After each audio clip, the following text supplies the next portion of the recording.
พื่อเป็นการยั่งยืนต่อผลสำเร็จทั้งหมดในการแก้ไขปัญหาเศรษฐกิจของประเทศชาติก็คือการแก้ไขปัญหาความยุ่งยากของพ่อแม่ประชาชนพวกเฮาที่ประเสริญอยู่นั้นสิ่งที่พ่อแม่ประชาชนของคอยที่สุดเวลานี้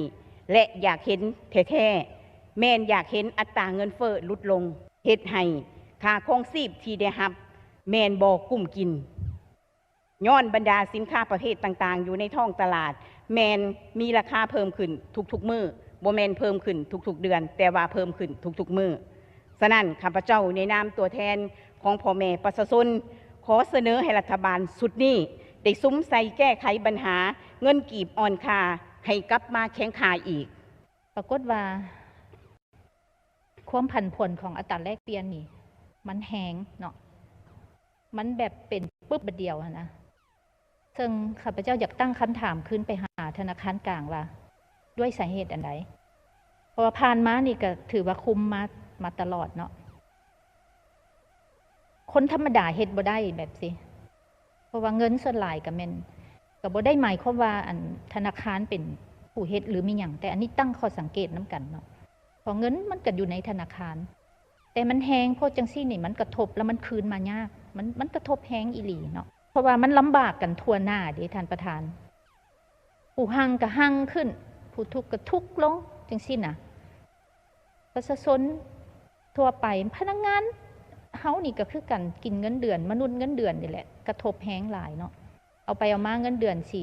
คันเทียบใช้เงินเพิ่นนี่ยังบ่ได้บ่เท่าใดธุรกิจนี่แฮงบ่เว้ากระทบแน่นอนอันนี้เพราะว่าธุรกิจบ่ได้กระทบแต่เรื่องอันน่ะการลงทุนกระทบฮอดว่าจักหนี้สินจักพนักงานที่อยู่ในมือสิโละบ่หรือสิอุ้มต่อจังซี่แม่นเสนอต่อรัฐบาลเนี่ยสนองทุนให้แก่หัวหน่วยการผลิตโดยเฉพาะแม่นหัวหน่วยการผลิตย่อยเนาะอันนี้หลายทางก็ได้มีเคยเห็นแล้วในหมู่บ้านนี่หัวหน่วยการผลิตของพวกเฮานี่หัวหน่วยการผลิตย่อยกระแจกกระจายเนาะบ่ทันสามารถเต่าหัวเป็นกลุ่มได้แต่ก็มีความจำเป็นที่จะต้องการทุนแต่กรมการข้ามหัวหน่วยการผลิตจำนวนนี้สภายังบ่ทันสามารถเข้าถึงแหล่งทุนได้ดังนั้นจึงเสนอต่อทางเบื้องรัฐบาลว่าเฮ็ดแนวใดจะต้องได้สร้างเงื่อนไขให้หัวหน่วยการผลิตดังกล่าวนี้เข้าถึงแหล่งทุน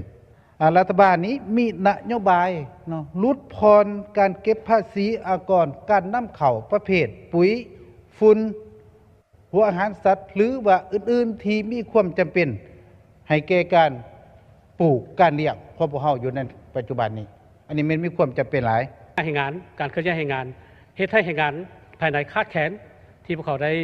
เกินว่าไล่ทานก็รับรู้เนาะประเทศเรามีสถิติแห่งงานสาวนุ่ม